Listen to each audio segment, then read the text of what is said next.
Julia Estrada, buenas noches.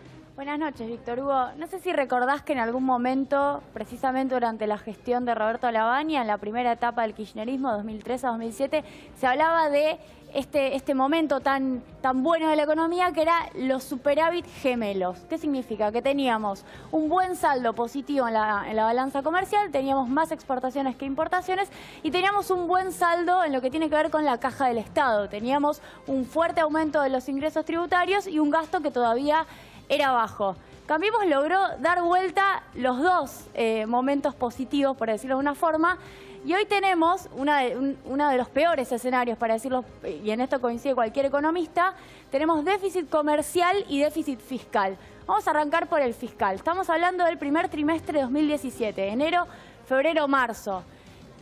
Salen los números de 58.500 millones de pesos. Este es el famoso rojo de la caja del Estado. Pero ahora vamos a profundizar en las causas, que es lo más interesante. ¿Qué pasa? Es un 6,2% del PBI, lo dicen varias consultoras, y la meta de Duhovne es de 4,2% del PBI. No sé si recordás, Víctor Hugo, que habíamos dicho que se habían condonado, digamos, 70.000 millones de pesos a los agroexportadores. Eso es un punto de déficit fiscal. Podríamos decir que ya se perdieron 2 puntos de la meta, perdón, un punto de esos 2 puntos de la meta solamente por hacerle esa concesión a los exportadores. Y vamos ahora a ver el déficit comercial, que está en 1.088 millones de dólares, no de pesos, y se triplicó respecto del primer trimestre de 2016. Esto tiene que ver con el aumento de las importaciones. Gastamos cada vez más dólares de los que entran por exportaciones. Vamos a la placa que sigue, en donde nos metemos en lo que a mí me parece que es lo más interesante, que son las causas del déficit. Porque durante el gobierno anterior teníamos un déficit porque teníamos ingresos tributarios planchados de alguna manera, que crecían por el crecimiento económico, pero que no había habido una reforma tributaria por mayor progresividad, una de las pocas críticas que se hacen, pero teníamos un gasto creciente. Ahora, lo que hizo el macrismo son 2 grandes modificaciones en lo que tiene que ver con los impuestos a los ricos. Bajó bienes personales, que es un impuesto de 20.000 millones de pesos anuales, y bajó las retenciones, que es un impuesto que recauda 141.000 millones de pesos anuales.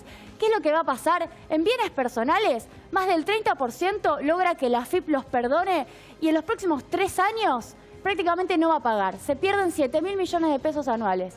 Y además baja la alícuota del 2019 al 0,25%. Por esto vienen a blanquear capitales. Primero porque no los traen, los exteriorizan y los dejan afuera, pero van a pagar prácticamente nada. Entonces se destruye uno de los principales impuestos a la riqueza. Antes de que sigas, Julia, es muy interesante, muy importante lo que estás marcando, porque cuando se habla de déficit, la palabra que aparece inmediatamente es el gasto. Y la recaudación es muy importante. Y el gobierno renunció a determinada recaudación para poner más dinero en el bolsillo de los más ricos. En consecuencia, los problemas no son los costos de atender ciertas necesidades, sino lo que no se recauda por atender la natural avaricia que se da en de distintos sectores más fuertes económicamente. Bueno, efectivamente, bienes personales es el impuesto a lo que uno tiene, a lo que los más ricos tienen. No es un impuesto a los ingresos, es a las tenencias. Y las retenciones se perdonaron. De los 141.000, se perdonó la mitad, 70.000 millones de pesos, con lo cual también tenemos menos ingresos. Renunció a muchos ingresos. ¿Y qué es lo que pasa? Algo que pasa por primera vez en mucho tiempo. Se reduce el peso de los impuestos a los ricos sobre el total de la recaudación. En el periodo entre 2003 y 2015, el 55% de lo que se recaudaba eran impuestos, para decirlo más técnicamente, progresivos. Para los que más tienen, más se les cobra. Ahora, en 2016-2017, este último año y pico, bajó a 50%. ¿Qué quiere decir? Que tenemos la otra mitad de impuestos regresivos. Fundamentalmente creció el peso del IVA, es decir, de lo que pagan los que menos tienen, sobre el total de la recaudación, que además es más chica, ¿no? Vamos a la siguiente placa, en donde es interesante mirar las causas ahora, ¿no? Habíamos visto las causas del déficit fiscal, vamos a mirar las causas del déficit comercial. ¿Por qué faltan dólares, ¿no? Cuando supuestamente además estamos financiando la cuenta comercial con deuda? Bueno, en marzo de 2017 las importaciones aumentaron 16%, comparado con el 2016. Eso significa 5.400 millones de dólares que se van, ¿no?, de los recursos que ingresan por exportaciones para comprar bienes a otros países.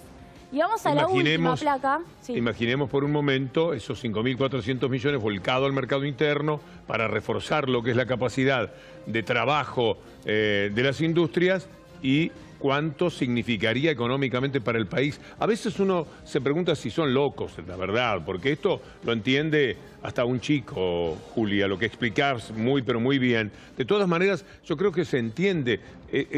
Sacaron 5.400 millones para el trabajo de obreros de otros países y se lo están retaseando a los obreros de acá, ¿digo bien?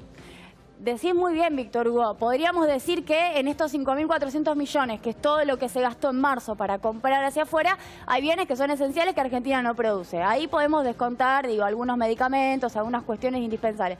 Pero hay mucho, que es lo que vamos a ver ahora, de bienes de consumo, lavarropas, heladeras, todo lo que tiene que ver con la línea blanca, ropa, textiles y alimentos, que es completamente prescindible. No necesariamente Argentina tiene que comprar. Bienes de consumo, en el primer trimestre de 2017 aumentó un 18% la importación. Y solamente en marzo aumentó un 24%. Son cifras grandes, no suele publicar el INDEC este tipo de cifras. Es la primera vez que aparecen datos tan escandalosos, por decirlo de alguna manera. Los alimentos y bebidas para la industria y alimentos y bebidas para el hogar. Cualquier tipo de comida, enlatado, incluso frutas, verduras que uno se puede imaginar, y por eso la crisis de las economías regionales, bueno, aumentó un 162% y un 38% en el primer trimestre, y en marzo cifras también muy elevadas y similares. Y los equipos de transporte no industriales, estamos hablando de automóviles, camiones, motos, también aumentó un 85% la importación en el primer trimestre y solamente en marzo 112%. Son datos del INDEC del día de ayer. Bravo, Julio. Muchísimas gracias, Julia Estrada.